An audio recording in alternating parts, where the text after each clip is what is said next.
কাস্তে হাতের তারকা চিহ্ন, এই চিহ্নে ভোট দিয়ে এইবার এই পূর্ব আসনে বিপুল ভোটে আমরা জিতব এবং আপনাদের সহযোগিতায় আপনাদের আশীর্বাদে আমি ভালোভাবে এই আসন থেকে নিযুক্ত হয়ে জয় হয়ে আমি পার্লামেন্টে যেতে পারবো এবং ইন্ডিয়া জোটকে শক্তিশালী করতে পারবো আপনাদের আশীর্বাদে।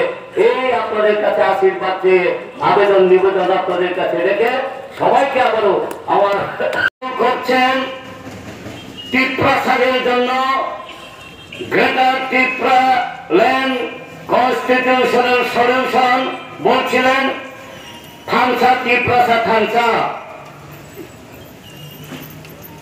আপনারা বলছিলেন নো কম্প্রোমাইজ,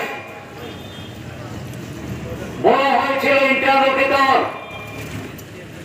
পয়লা জাতীয় লোক পার্টি। এইভাবে বলার পর এখন বিজেপির সঙ্গে মিশে গেলে নানা রাস্তা চলে গেল পদ্ম ফুলে।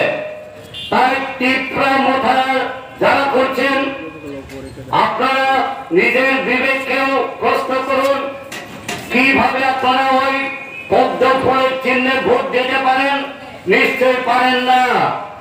যে দলের পুলিশ এই ত্রিপুরা মোথা দল করবার আগে পুলিশের গুলি চালিয়ে খুন করা হয়েছিল মাধব বাড়িতে, সেখান থেকে তো ত্রিপুরা মোথা দল। এই দলের জন্ম, কিভাবে আপনারা ওই চিহ্নে ভোট দেবেন? নিশ্চয় বিচার বিবেচনা করবেন। এই আবেদন নিবেদন আপনাদের কাছে থাকবে।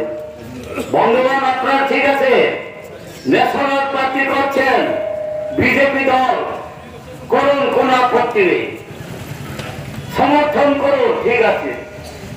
কিন্তু যেই দলের সঙ্গে প্রতিদিন ঝগড়া, মারামারি, হুমকি দেওয়া, পার্টি অফিস দখল করা, আগুন দেওয়া, ভাঙচুর করা, ওই দলের প্রার্থী হয়েছে সেই ছত্তিশগড় থেকে। কিভাবে আপনারা দেবেন?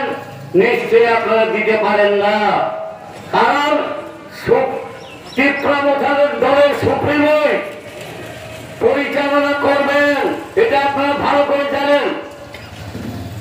ওই ত্রিপুরা মোথা দলের সুপ্রিমো অনেক কথা বলেছিলেন, আপনারা মোবাইলে দেখেছেন।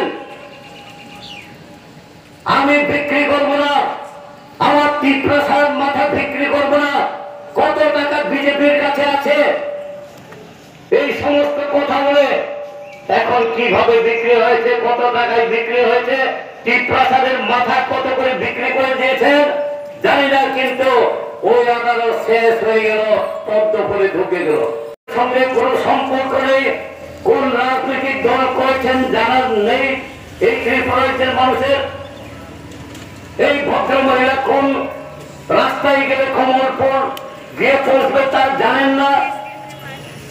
উনি বিজেপি কেন না কংগ্রেস না ত্রিপুরা মোথা দলের কোন রাস্তায় হেঁটে সংগ্রাম লড়াই করেছেন এই কমলপুরের উন্নয়নের জন্য, কবে এখানে মিছিল করেছেন, আন্দোলন করেছেন, কেউ জানেন না। কিভাবে কমলপুর বাসীরা ভোট দেবেন? সুতরাং আমার বিনীত নিবেদন থাকবে, আবেদন থাকবে, আপনারা একটু বিচার বিশ্লেষণ করবেন। আমাদের হাতে আরো 8-9 দিন সময় আছে, এই সময়ের মধ্যে আপনারা নিজেরা চিন্তা করুন।